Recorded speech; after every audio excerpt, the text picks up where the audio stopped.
ইন্নাল্লাযীনা আমানু ওয়া আমিলুস সালিহাত উলাইকা হুম খায়রুল বারিয়া।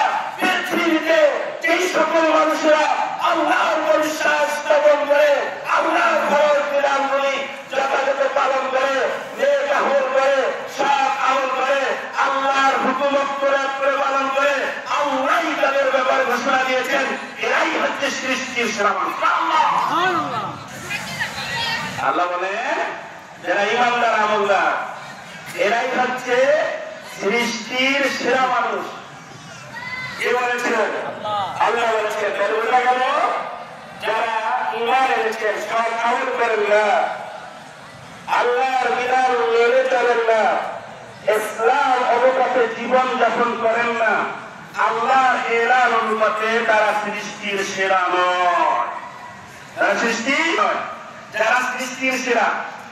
আমরা যারা সৃষ্টির সেরা ঈমানের ঈমানের পাশাপাশি সৎ আমল করছি, শুনলে খুশি হবেন।